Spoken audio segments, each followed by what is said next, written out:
Hello students, if you like my videos then please like, share and subscribe your own channel Dhaval Shah maths. आज हम देखने वाले हैं standard 12 का बहुत ही important topic of chapter number 6 that is application of derivative. उसमें maxima और मिनिमा फंक्शन के प्रॉब्लम्स हम देखने वाले हैं। ठीक है स्टूडेंट, तो सबसे पहले हम देखेंगे कि उसको सॉल्व कैसे करें, उसका पाथ क्या है। तो यहाँ पे हमें क्या करना है, यहाँ पे सबसे पहले क्वेश्चन में से हमें फंक्शन निकालना है। हम सबसे पहले क्या निकालेंगे, फंक्शन निकालेंगे जिसका आपको डेरिवेटिव निकालना है। तो यूजुअली स्टूडेंट्स यहाँ पे क्या होता है, यूजुअली आपको यहाँ पे सिलेंडर या फिर कोन, स्पीयर ऐसे कुछ शेप दिए गए होते हैं। ठीक है, तो सबसे पहले हम फंक्शन निकालेंगे। फंक्शन के अंदर अगर हम बात करें, अगर हम सिलेंडर की बात करें तो सिलेंडर में आपको अगर उसका वॉल्यूम निकालना है तो उसकी फॉर्मूला रहेगी पाई आर स्क्वायर एच, और अगर उसका टोटल सरफेस एरिया आपको निकालना है, सिलेंडर का निकालना है, तो वो रहेगा 2 pi R H plus 2 pi R square. ये जब आप हायर सेकेंडरी के अंदर पढ़ते थे तब मेंसुरेशन के अंदर इसका जो समावेश होता है। ठीक है, उसके बाद अगर हम बात करें कोन की बात करें तो कोन के वॉल्यूम की बात करें तो वो फॉर्मूला रहेगी 1/3 पाई आर स्क्वायर एच। जो आप वॉल्यूम और एरिया पढ़ते थे उसमें ये सब आता था। उसके बाद अगर टोटल सरफेस एरिया की बात करें तो उसकी फॉर्मूला होगी pi R L plus pi R square. तो ये आपको नोट कर लेना है कि जब भी वॉल्यूम या एरिया की बात आएगी तो ये सब आपको कंसीडर करना है। ठीक है, ओके उसके अलावा अगर क्यूब की बात करें तो वो हमें पता ही है कि एल बी एच होता है, length into breadth into height. तो वो सब फॉर्मूला तो आपको आती ही होगी।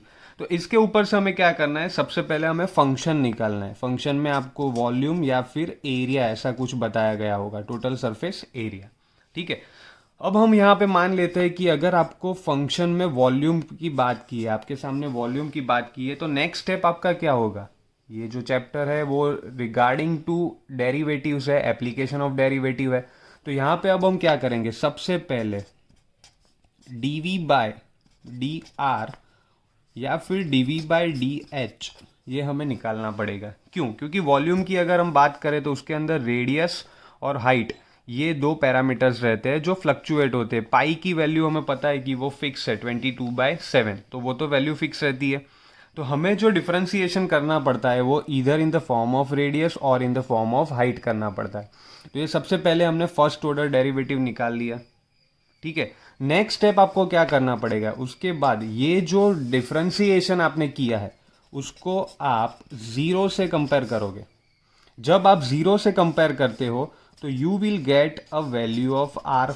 अब यहाँ पे मुझे आर की वैल्यू क्यों मिली बच्चों, क्योंकि मैंने differentiation with respect to R किया था, डी आर किया था। अगर मैंने D V by D H निकाला है तो उस वक्त मुझे एच की वैल्यू मिलेगी। ठीक है स्टूडेंट्स, तो सबसे पहला स्टेप है फंक्शन निकालो। फंक्शन के ऊपर से फर्स्ट डिफरेंशिएशन करो, उसके बाद जीरो से कंपेयर करो तो आपको जो वैल्यू है वो मिल जाएगी। ठीक है, अब लास्ट स्टेप है, आपको क्या करना है, second time differentiation, second order derivative निकालना है। ठीक है, जो फर्स्ट डेरिवेटिव आपको मिला था यहाँ पे सेकेंड स्टेप में, उसमें से आप सेकेंड टाइम डिफरेंशिएशन करोगे। उसके बाद हम क्या करेंगे कि अगर ये ग्रेटर देन जीरो मिला तो उसको हम कहेंगे मिनिमम फंक्शन, और अगर ये लेस देन जीरो मिला तो उसको हम बोलेंगे मैक्सिमम फंक्शन। ठीक है, मतलब कि अगर ये ग्रेटर देन जीरो रहा तो आपका जो वॉल्यूम है, क्योंकि यहाँ पे v की बात हो रही है तो वॉल्यूम मिनिमम रहेगा, और अगर वो लेस देन जीरो मिला तो आपका जो वॉल्यूम है वो मैक्सिमम कहलाएगा। ठीक है स्टूडेंट्स, मिनिमम को हम और उसका सिनोनिम्स बताए आपको तो वो लीस्ट भी कहलाया जा सकता है, और मैक्सिमम को हम हाईएस्ट भी बोल सकते हैं। ठीक है, तो ये जो है this is the path for finding a problem sum. जब भी प्रॉब्लम सम आते हैं, हालांकि आपको पता होना ही चाहिए कि इस टाइप के जो न्यूमेरिकल्स है वो आपकी बोर्ड एग्जाम्स में 4 मार्कर या 6 मार्कर के अंदर आ सकते हैं, तो बहुत ही इंपॉर्टेंट टॉपिक है। ठीक है स्टूडेंट्स, तो अब हम इसके रिगार्डिंग जो न्यूमेरिकल्स है वो देखते हैं। तो 6.5 का 21 नंबर का न्यूमेरिकल हम देखेंगे। यहाँ पे बताया गया है कि of all closed cylindrical can मतलब कि जो टीन होता है जिसके अंदर हम कोल्ड ड्रिंक पीते हैं, जो सिलेंडर शेप का रहता है, वो राइट एंगुलर पे दिया गया है of a given volume 100 centimetre cube आपको दिया गया है. Find the dimensions of can which has minimum surface area. यहाँ पे आपको मिनिमम बताया गया है सरफेस एरिया. ठीक है स्टूडेंट्स, तो सबसे पहले आपको गिवन डेटा में वॉल्यूम दिया गया है. आपको क्या दिया गया है? वॉल्यूम दिया गया है. तो अब हम क्या करेंगे, हमारे पाथ के अकॉर्डिंग सबसे पहले फंक्शन बनाएंगे, उसके बाद डिफ्रेंसिएशन करेंगे. तो यहाँ पे मैंने क्या किया, सिलेंडर है तो उसका वॉल्यूम मैंने लिया पाई आर स्क्वायर एच. अभी ये जो वॉल्यूम है वो आपको 100 दिया गया है तो मैंने इक्वल टू 100 ले लिया. ठीक है, अब हम क्या करेंगे, उसकी जो हाइट है उसको हमने सब्जेक्ट बनाया यहाँ पे. तो h equal to 100 upon pi R square.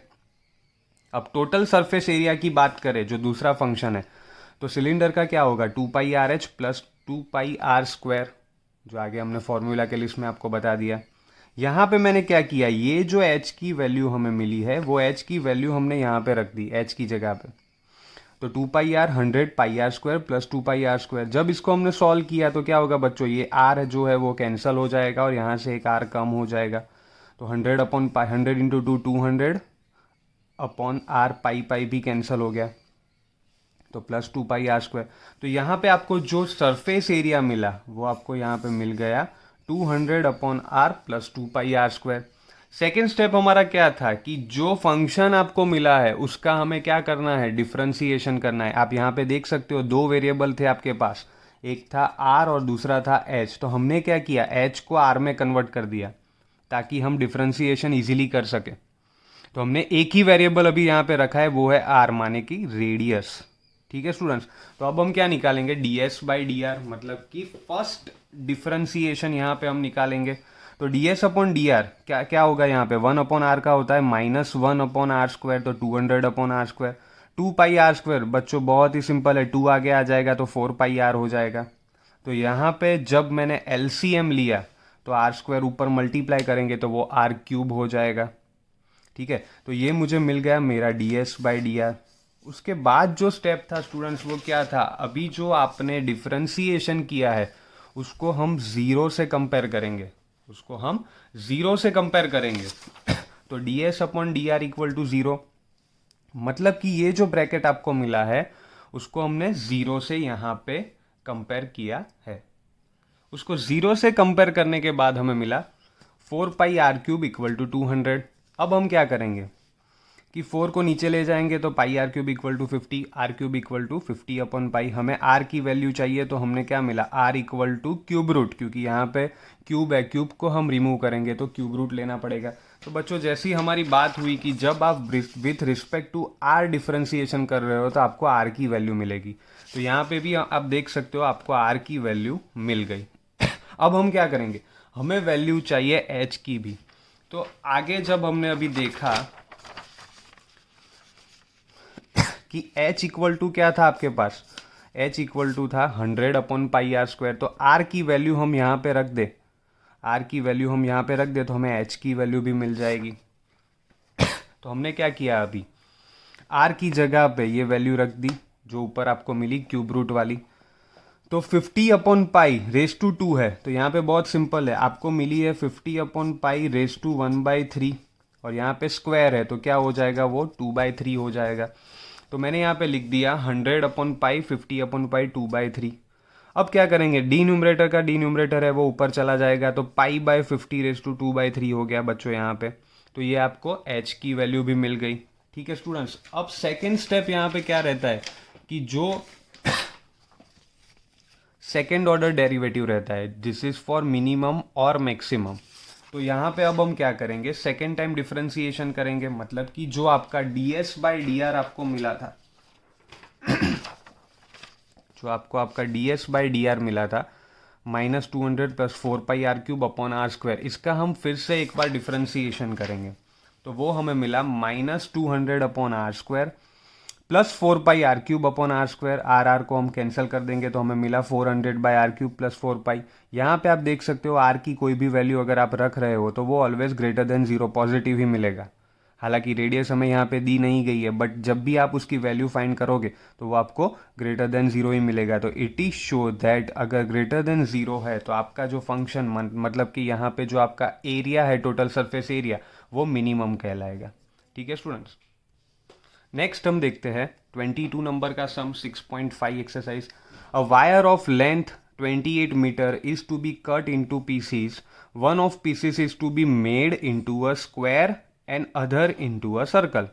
What should be the length of two pieces so that combined area of a square and circle is minimum? तो यहाँ पे बच्चों क्या किया है, हमने सबसे पहले एक वायर लिया है जो 28 मीटर का है, उसके हमने दो पीसेस कर दिए, मतलब कि ये फर्स्ट पीस और ये सेकंड पीस। इन दोनों की लेंथ हमें नहीं पता है, तो फर्स्ट पीस की लेंथ हमने x ले ली, तो ऑब्वियस से सेकंड है वो 28 माइनस एक्स कहलाएगा। अब जो फर्स्ट पीस है उसको हमने सर्कल में कन्वर्ट किया और सेकंड पीस जो है उसको हमने स्क्वायर में कन्वर्ट किया है। ठीक है स्टूडेंट्स, तो यहाँ पे क्या होगा, ये जो सर्कल है उसका पेरीमीटर तो हम नहीं बोल सकते, बट सरकमफियरेंस काउंट करेंगे। तो अगर सर्कल की बात करें तो सर्कल का सरकमफियरेंस होता है 2πr। ठीक है, तो इक्वल्स टू हमने x ले लिया है, क्योंकि ये जो लेंथ है वो हमने x कंसीडर की है, तो equal 2πr equal to x। तो r इक्वल टू हमें मिला x/2π। सिमिलरली अगर बात करें इस साइड जो स्क्वायर है, तो स्क्वायर की लेंथ की बात करें तो क्या होगा, 28 माइनस x/4, क्योंकि 4 साइड होती है तो डिवाइडेड बाय 4 होगा। ये जो टोटल लेंथ है डिवाइडेड बाय 4। तो यहाँ पे हमने क्या किया, अगर उसके एरिया की बात करें तो एरिया जो स्क्वायर का होता है वो होता है साइड का स्क्वायर, तो 28 माइनस x/4 का स्क्वायर। तो सिमिलरली यहाँ पे बात करें सर्कल के एरिया की बात करें तो वो πr² है। तो ये जो रेडियस हमें ऊपर मिली वो हमने रख दी, तो हमें एरिया मिला x²/4π। यहाँ पे हमने एरिया क्यों फाइंड किया, तो उसका रीज़न है कि आपको यहाँ पे बोला गया है कि combined area of square and circle, मतलब इन दोनों का हमें एरिया है वो मिनिमम दिखाना है। इन दोनों का जो एरिया है वो हमें मिनिमम दिखाना है। तो हमने क्या किया, सबसे पहले लेंथ निकाली, उसके बाद सर्कल का एरिया जो है πr² और स्क्वायर का एरिया जो है साइड का स्क्वायर। ठीक है, तो ये दो एरिया हमें मिल गए, उसके ऊपर से हमने निकाला टोटल एरिया। उसके ऊपर से हमने क्या निकाला, total area, which is x²/4π plus 28 minus x/4 का होल स्क्वायर। तो यहाँ पे आपको टोटल एरिया अभी मिल गया a equal to x²/4π plus 28 minus x/4 का स्क्वायर। ऑब्वियसली ये सर्कल का है और ये वाला जो है वो स्क्वायर का है। ठीक है, तो सेकेंड स्टेप था हमारा, इसका डिफरेंशिएशन करेंगे dA/dx। ठीक है, यहाँ पे हमने क्या किया, जो लेंथ है वो विथ रिस्पेक्ट टू x ले लिया है बच्चों, तो dA/dx निकालेंगे तो 4π जो है वो कांस्टेंट है तो वो बाहर चला जाएगा, x² का क्या होगा 2x। सिमिलरली यहाँ पे क्या होगा, पहले स्क्वायर का होगा तो स्क्वायर आगे आ जाएगा, तो 2 into 28 minus x, minus x का क्या होगा -1, तो वो हमने लिख दिया। कई बार बच्चे गलती क्या करते हैं कि माइनस एक्स का निकालना भूल जाते हैं तो वो आपको निकालना पड़ेगा, दैट इज -1। 4 का स्क्वायर 16 होता है, तो इसमें आपको कंफ्यूज नहीं होना है, 4 का स्क्वायर 16 हो जाएगा। जब आप इसको कैंसिल करोगे तो you will gate x/2π minus 28 minus x/8। तो उसके बाद हमारा जो स्टेप था वो क्या था, इक्वल टू 0 से कंपेयर करो और वैल्यू ले लो। तो अब हम क्या करेंगे, इक्वल टू 0 से कंपेयर करेंगे। ये जो आपको डिफरेंशिएशन मिला इसको हमने 0 से कंपेयर किया, तो x/2π minus 28 minus x/8 equal to 0 हो गया। सबसे पहले हमने क्या किया बच्चों, यहाँ पे LCM निकाला है तो 2π और 8 का LCM क्या होगा 8π, यहाँ पे 2 है तो 4 से मल्टीप्लाई करेंगे तो 4x हो गया, माइनस यहाँ पे पाई से मल्टीप्लाई करना पड़ेगा तो -28π प्लस xπ इक्वल टू 0। अब बहुत ही सिंपल है, 8π यहाँ पे क्रॉस मल्टीप्लीकेशन पे 0 हो जाएगा, तो you will get 4x minus 28π plus xπ equal to 0।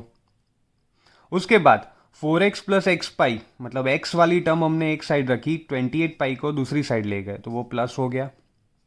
x हमने यहाँ पे कॉमन निकाला तो 4 plus pi equal to 20x। जैसे कि आगे के सम में बात हुई विथ रिस्पेक्ट टू x हो रहा है डिफरेंशिएशन, तो यहाँ पे आपको x की वैल्यू मिल गई इक्वल टू 28π/4 प्लस पाई। तो x की ये वैल्यू आपको मिल गई। उसके ऊपर से अब हम क्या करेंगे, आपके पास जो पहला टुकड़ा था उसका जो डायमेंशन है वो x है और दूसरा वाला है उसका 28 माइनस एक्स है। तो ये जो x की वैल्यू आपको मिली है उसको हम यहाँ पे रखेंगे तो हमें लेंथ मिल जाएगी। तो हमने क्या किया, यहाँ पे फर्स्ट पीस है उसकी लेंथ तो हमें x equal to 28 pi plus upon 4 plus pi मिल गया।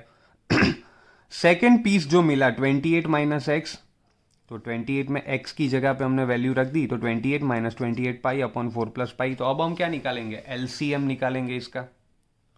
तो LCM निकालने पे हमें वैल्यू मिली 112 plus 28 pi minus 28 pi upon 4 plus pi. 28 pi cancel हो गया यहाँ पे, तो we will get 112 upon 4 plus pi, हमें जो वैल्यू मिल गई। ठीक है, तो ये जो वैल्यू मिली है वो हमें मिली सेकेंड पीस की। ठीक है स्टूडेंट्स, अब क्या करेंगे, जो बहुत ही सिंपल स्टेप है, इसमें आपको कंफ्यूज नहीं होना है। ठीक है, लास्ट स्टेप सेकेंड डेरिवेटिव। ये स्टेप इसलिए है क्योंकि इसके ऊपर से हमें पता चलेगा कि मिनिमम है या मैक्सिमम है। हालांकि अगर आपको एक ट्रिक बताऊं तो क्वेश्चन में ऑलरेडी मेंशन ही होता है कि आपको इसको क्या दिखाना है। ठीक है, आपको इसको क्या दिखाना है वो क्वेश्चन के अंदर ऑलरेडी मेंशन ही होता है। जैसे कि आप देखो, square and circle is minimum, आपको बताया गया है कि यहाँ पे मिनिमम ही हमें दिखाना है। ठीक है, तो मिनिमम हो तो आपको पता होना चाहिए कि ऑब्वियस है वो क्या आएगा, ग्रेटर देन जीरो ही आएगा। जैसे ही आप D square V by D R square निकालोगे वो ग्रेटर देन जीरो ही आएगा। आपको कुछ नहीं करना है, आपको सिंपली ये स्टेप्स ही फॉलो करने हैं।